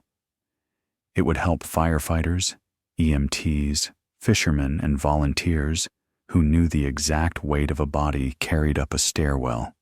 It would fund boating beacons and smart buoys, rehab radio towers, and build scholarships for kids from towns where the only employment was leaving. The money wouldn't be thrown, it would be placed. The way you set rebar into concrete. The way you set a man back on his feet. Work crews ripped the rot out of the keeper's house until the skeleton showed and then dressed it back in cedar and paint that made the eye forgive history. Inside, a dorm wing took shape with bunks that didn't punish spines. Across the yard, a low training hall rose, big enough to hold a mock stairwell, a ladder truck door prop, ropes, and a wave tank the engineers swore would teach panic to forget its own name. Farther down the cliff, a launch slip was rebuilt so neatly it looked like it had always been this strong. The lighthouse itself was the heart. Crews sanded, primed, and laid down a white so clean it hurt. The lantern room, once cataracted by salt, got new glass. At dusk, the refurbished lens sat dark, a promise.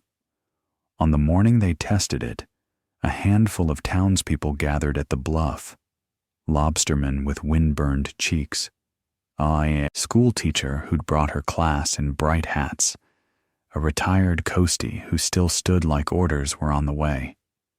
Noah climbed the spiral with an electrician who wore his tool belt like a sheriff's star.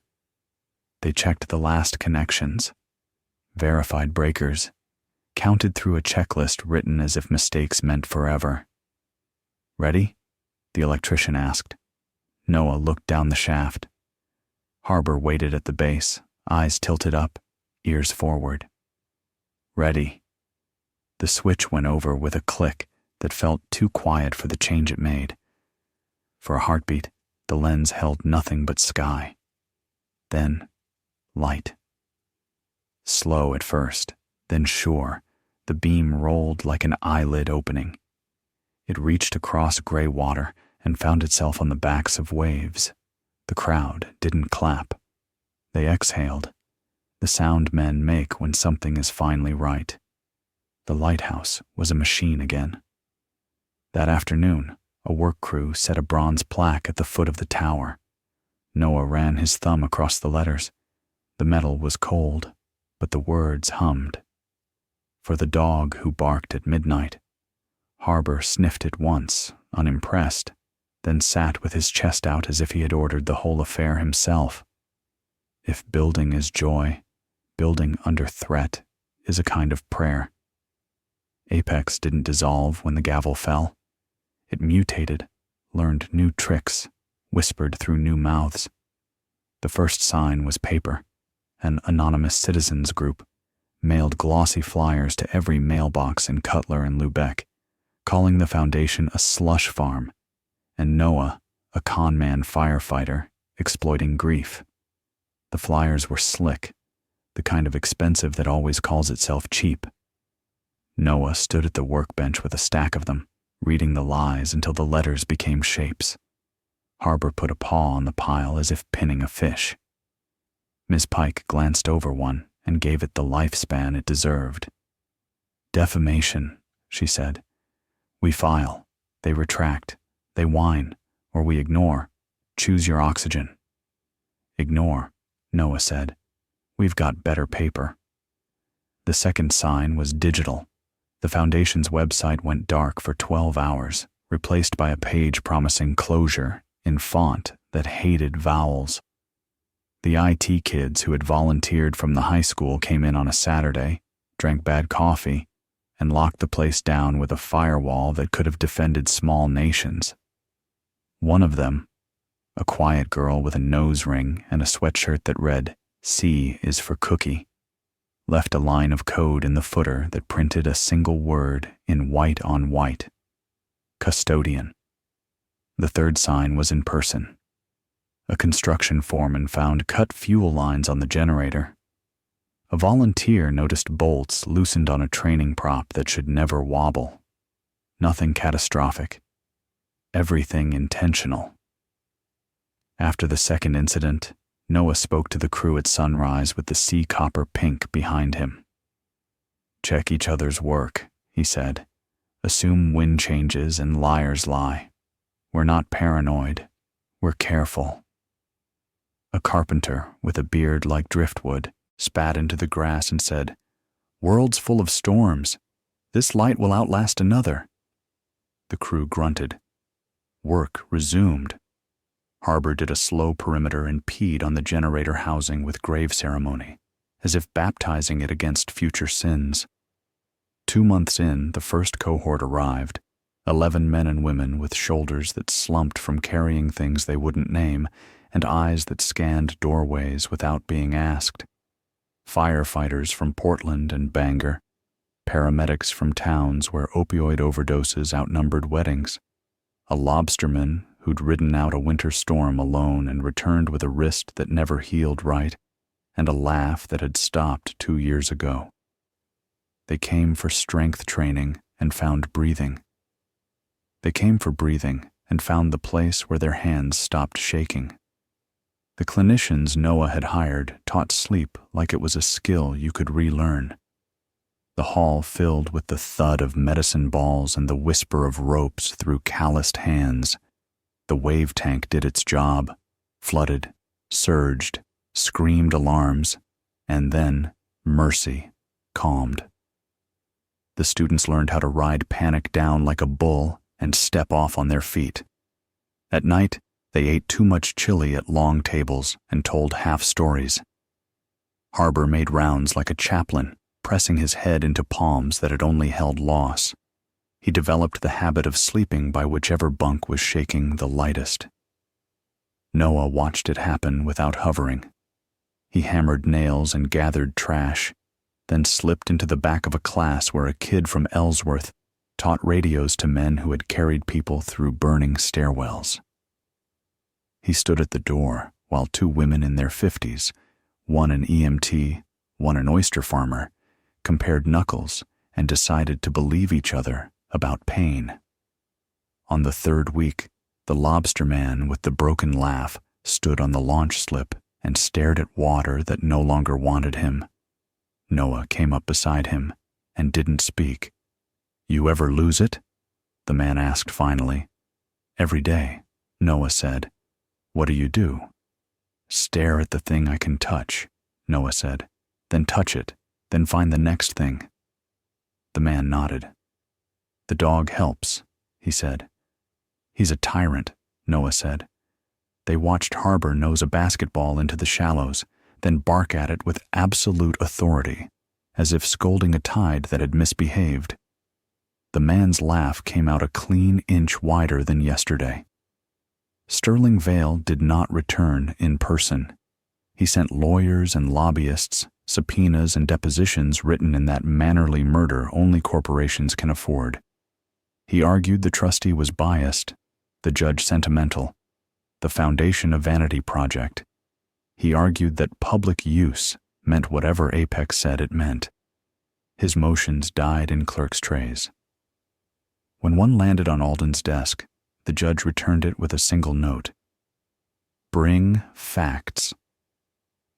Vale brought PR instead. He gave interviews against a tasteful backdrop, squinted at cameras like a man trying to see truth through fog of his own making, confessed to nothing, and regretted everything on behalf of us all. He said phrases like regulatory mismatch and legacy risk. Nobody in a bar could understand him. Everybody in a boardroom applauded. It should have worked. It didn't. Because by then the light was turning at night, and fishermen who had never watched TV watched the horizon instead. One evening, a kid in a Husson University hoodie stood at the base of the tower and asked if the beam had a name. Noah said it was just Dunlin Light. The kid suggested Grant's Turn. Word got around. Men who didn't like sentiment repeated it anyway. The foundation began the work that mattered most. Quiet one-to-ones with county chiefs who needed gear yesterday. Grants to river towns that went unseen by coastal donors. A pilot program that paired retired firefighters with at-risk teens. Balancing ladders with algebra and work gloves with walking boots. One morning, 2 third graders mailed a crayon drawing of the lighthouse with "Thank you for the light" in letters that didn't choose a single size. Noah taped it to the fridge in the mess hall, and nobody pretended dust got in their eyes. Trouble came back in a way that had nothing to do with lawyers. A nor'easter rolled in from nowhere and found men on scaffolds. Weather alerts blared, wind, surge, timing wrong. By noon, the world had gone sideways. The construction crew scrambled down as sheets of rain slapped the glass. A charter boat out of Eastport radioed distress, a father, a son, an engine that didn't like heavy water. Noah didn't think. He had never had to learn the first step of go. The launch slip filled with men and straps and life vests. The new rescue skiff, paid for with the first public use check to clear in the trustee's books, roared alive. Harbor tried to jump aboard. Noah blocked him with a knee. "Stay," he said, and hated the word for once. The skiff hit chop like a boxer. 200 yards out, the waves wore teeth. They found the charter coughing black and listing, the kid white around the mouth, the father shouting and not hearing himself. Hands did what hands do when they remember practice. Lines, knots, pull, lift, regret later. On the third wave back, something that wasn't ocean slammed the stern. The skiff dropped, climbed, and for a heartbeat ballet danced on the edge of a mistake. Noah saw the instant where people die, that flat second when a mind goes blank and a body follows. He filled it with the only thing he had. Voice. Eyes on me, he roared. Breathe in now. Hold. 3, 2, 1, move. Bodies decided to listen. The skiff slogged over the next crest and found water that wasn't trying to negotiate murder. They made the slip with sirens getting louder like a promise kept. On the concrete, the father grabbed Noah's shoulders and shook gratitude into him. The kid saw harbor and burst into tears so clean it rinsed the storm off his face. Harbor leaned into him and took the wet hug like it was part of the job. By nightfall, the nor'easter spent itself. The lighthouse didn't. Grant's turn swept the sea, 1, 2, 3, like a chest rising. The town slept harder than normal. Noah sat on the steps under the plaque and watched Harbor dream. Paws flexing, running somewhere only noses know.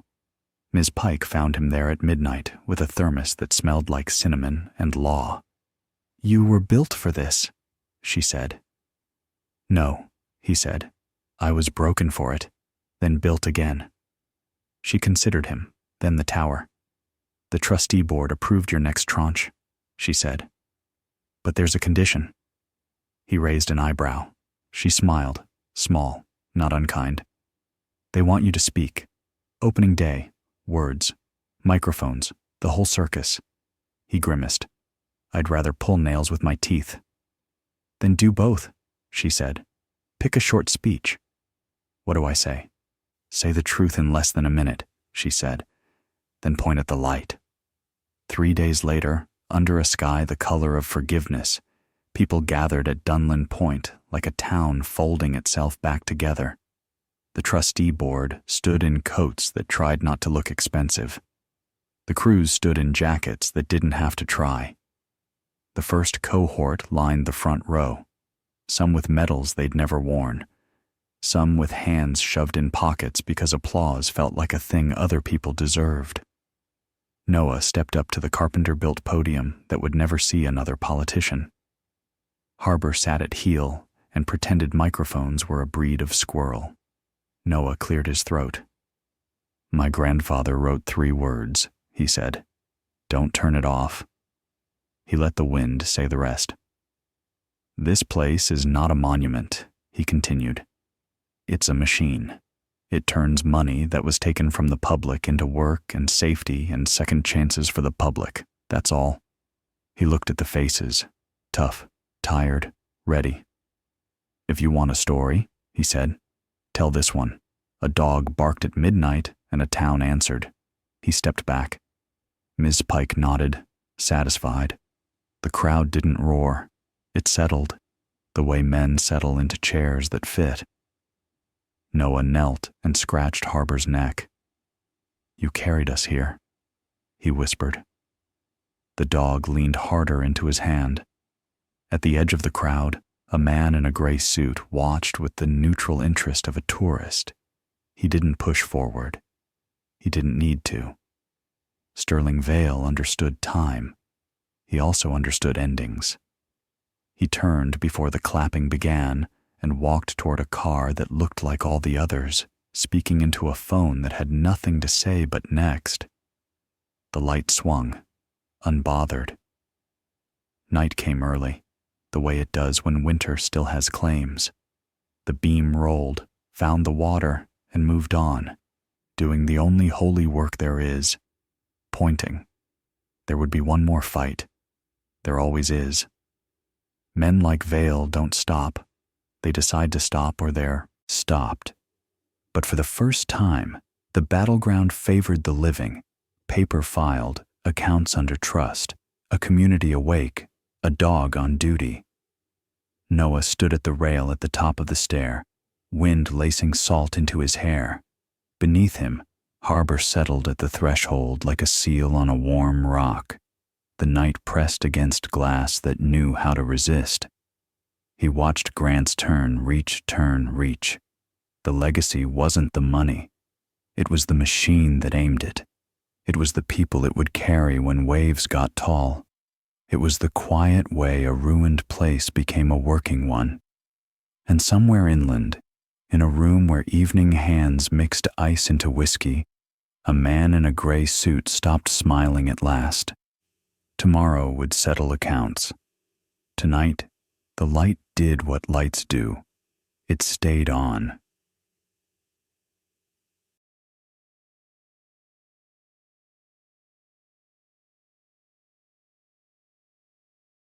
Dawn crawled across Dunlin Point in a hush of gulls and cold breath. The world smelled of salt and sawdust, the way only half-finished miracles do. And for the first time in months, Noah Callahan didn't wake to dread. He woke to purpose. The beam from Grant's turn swept low and slow across the gray morning, 1, 2, 3, then faded into daylight like a secret that had already been told. Below, the rehab hall windows glowed soft, steam from kitchen vents curling upward in lazy spirals. Coffee, pancakes, laughter that didn't sound like survivors anymore. Harbor padded ahead of him, tail swaying, muzzle silver now but eyes the same clear gold. They crossed the yard together, the soldier and the sentinel. A quiet beginning. Inside, the mess hall hummed with small noises, chairs scraping, spoons clinking, a radio whispering jazz like it didn't care who listened. The new cohort had arrived 2 days ago. Paramedics from Chicago, a firefighter from Nova Scotia, a pair of veterans who still wore silence like armor. One of them, a woman named Maria Sloan, looked up as Noah poured coffee. "Did you ever think this would actually happen?" she asked. He smiled faintly. "No, but the dog did." Harbor thumped his tail like confirmation. Ms. Pike entered, tablet in hand. "Morning, Callahan. The press is still trying to get you on camera." "Tell them to aim at the light," he said. She smirked. "They already are." Outside, the construction crews were gone, replaced by students jogging drills up the trail, a group mending nets by the docks. The Dunlin Light Foundation was breathing on its own now. Noah leaned against the window, mug warm in his hands. "Looks alive," he said. Pike nodded. "It is, and you're about to be busier." Apex filed one last appeal in D.C., claims partial ownership through an offshore trustee. Judge Alden's calling it nonsense, but he wants you to testify again. This time, on record. Noah sighed. "Can't they just die in peace?" "Evil doesn't retire," she said simply. "It reinvests." The return of Vale.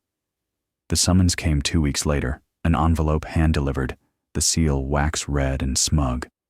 Inside, a court order to appear in Washington, D.C., and below it, a single line scribbled in pen. "The light's beautiful. Pity how fragile glass can be. SV." Noah didn't tell Pike. He didn't have to. Harbor smelled threat in the ink. They left before dawn, truck rolling south along the coast road. The lighthouse shrank behind them, a pearl against a bruise-colored sky. Every mile toward D.C. felt heavier, like the air thickened with memory.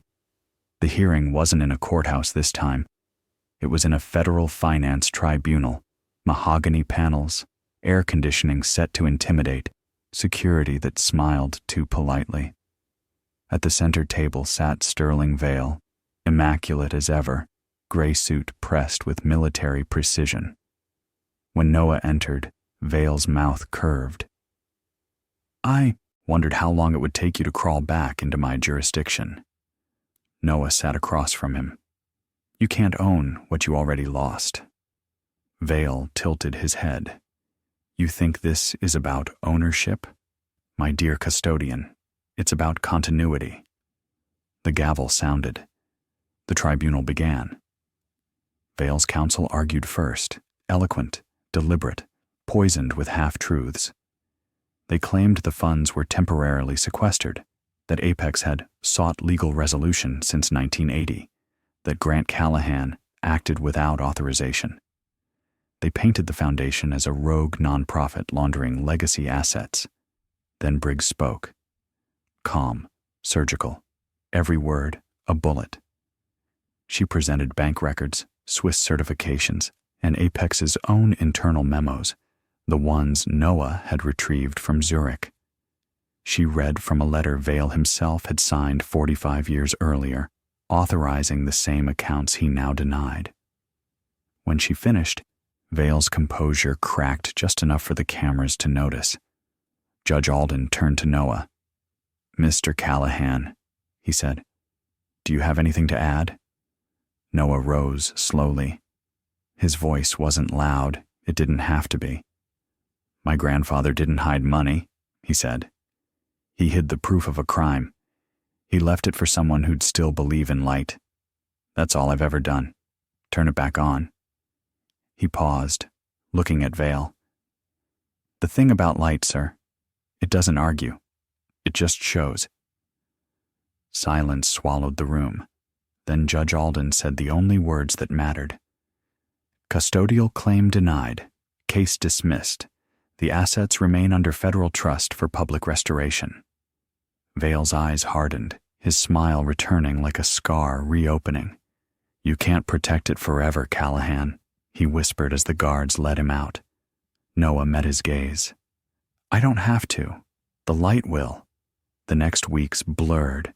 Interviews, audits, letters from veterans groups, invitations Noah ignored.